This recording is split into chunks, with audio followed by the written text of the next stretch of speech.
అందరికీ నమస్కారం. సంకల్పయాత్ర ఇది రాజకీయ యాత్ర కాదు, దైవ సంకల్పం. దేవుడుకు మొక్కుకున్న మొక్కు, దేవుడు నాకు ఇచ్చిన నా కోరికను తీర్చినందుకు ఆయన మొక్కును రుణం తీర్చుకోవటమే. దయచేసి ఇది రాజకీయ యాత్ర కాదు, ఏ రాజకీయ పార్టీలకు సంబంధం లేదు.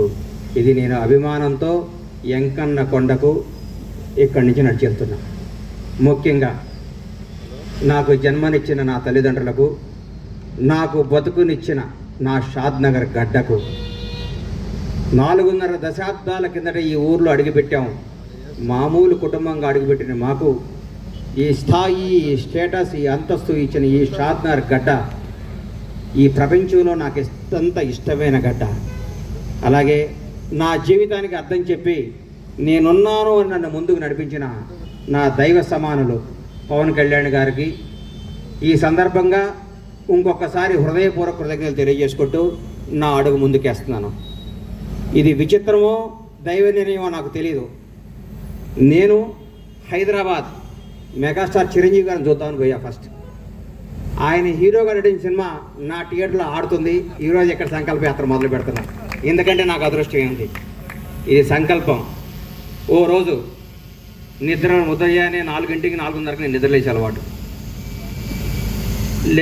లేవంగానే నా ఫోన్ చూస్తే నంద్యాలలో చంద్రబాబు నాయుడు గారు అరెస్ట్ చేస్తున్నారు అని చెప్పారు. షాక్ అయిపోయాను. ఇదేంద్రా నాయన చంద్రబాబు గారిని అరెస్ట్ చేయటం అని. నేను అనుకున్నాను చంద్రబాబు గారిని గుంటూరు తీసుకొస్తారు, అక్కడ బెయిల్ ఇస్తారు.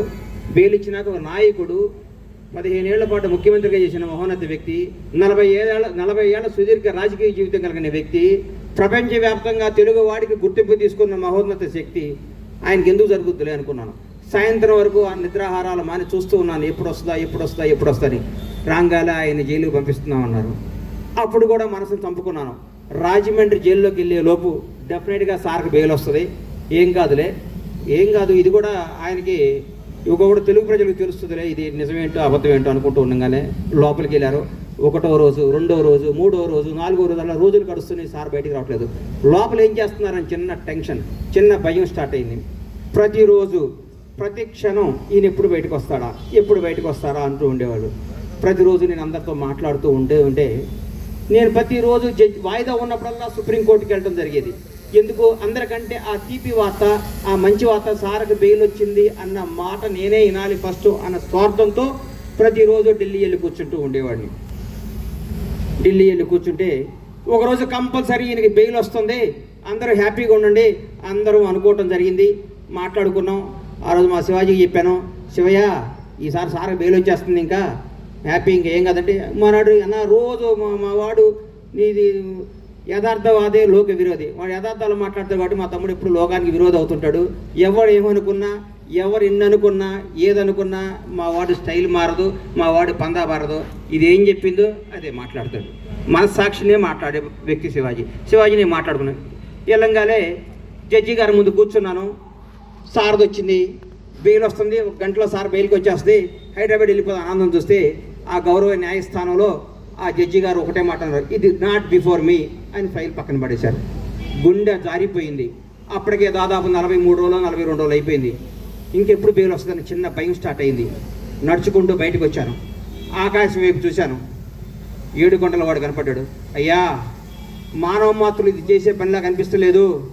7 గంటల వాడా, చంద్రన్న ప్రాణాలతో బయటికి తీసుకురా. భగవంతుడు సాక్షిగా చెప్తున్నా, చంద్రన్న బయటకు ప్రాణాలతో తీసుకురా. ఆయనకి పదవి రావాలనో అధికారం రావాలి, ఇవన్నీ నేను మొక్కోరా. ప్రాణాలతో ఆయన బయటకు వస్తే నా గడప నుంచి నీ గడప దాకా నడిచొచ్చి నీ మొక్కు తీర్చుకుంటానయ్యా, నువ్వే చంద్రబాబు గారిని కాపాడాలని మొక్కోవటం జరిగింది. ఆ రోజు మామూలుగా వచ్చాను. తర్వాత ఉద్యతం కేబీఆర్ పార్క్ దగ్గర ఓ రోజు వచ్చి అందరు మీడియా వాళ్ళు, సార్ ఏం చెప్తారని మీడియా మొత్తులు అందరూ నన్ను అడిగారు. కేబీఆర్ పార్కులోనో, ఔటర్ రింగ్ రోడ్లోనో, ఆస్ట్రేలియాలోనో, జపాన్లోనో, జర్మనీలోనో చంద్రబాబు చేయంటే కాదయ్యా, మీ ఊరు వెళ్ళండి, మీ స్వస్థలాలకు వెళ్ళండి, మీ ఊరు బొడ్రాయి దగ్గర కూర్చోండి, చంద్రన్న గురించి మాట్లాడండి. కరోనా వస్తే 2 సంవత్సరాలు ఇంట్లో కూర్చోలేదా?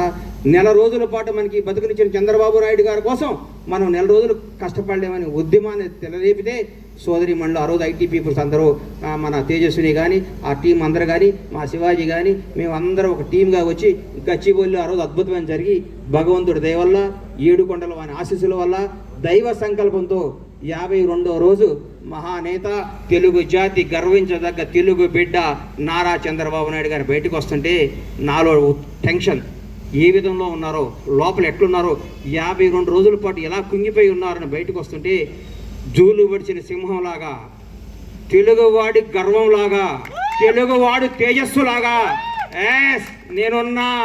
ఈ జైళ్ళు, ఈ వ్యక్తులు, ఈ కుతంత్రాలను నేను చేయలేవు, తెలుగు ప్రజల కోసం నేనున్నాని అడిగేస్తుంటే ఆ ఉత్సాహంతో ఉర్రెక్కింది.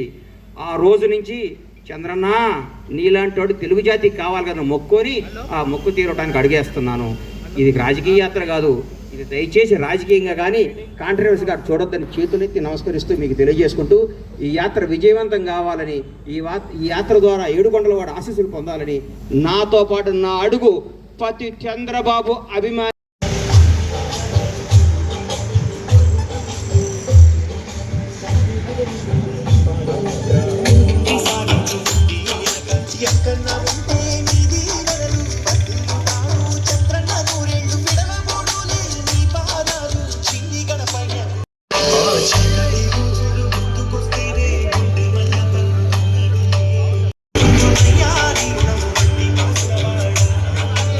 స్వామి మొక్కు చెల్లించుకుంటున్న సంకల్ప యాత్ర ఇది పాదయాత్ర. మా ఊరు షాద్నగర్ నుండి తిరుమల గడప దాకా, స్వామివారి పాదాల దాకా, మా షాద్నగర్ శ్రీ వెంకటేశ్వర స్వామి సన్నిధి నుండి తిరుమల శ్రీ వెంకటేశ్వర పాదాల వరకు పాదయాత్ర చేయబోతున్నాం. ఈరోజు మొదలు పెడుతున్నాం. 9 గంటల 1 నిమిషానికి ఇక్కడ ప్రారంభమవుతుంది. దాదాపు 20 రోజుల పాటు నడుచుకుంటూ వెళ్ళి స్వామివారి మొక్కు చెల్లించుకోవడం జరుగుతుంది. ఇది స్వామివారి మొక్కు చెల్లింపు యాత్ర. ఇది దయచేసి ఇది రాజకీయ యాత్ర కాదు, ఇది రాజకీయాలకు సంబంధం లేదు. ఏడుకొండల వాడికి మొక్కోవటం జరిగింది, ఆ మొక్కు తీర్చుకుంటున్నాను అంతే. Thank you.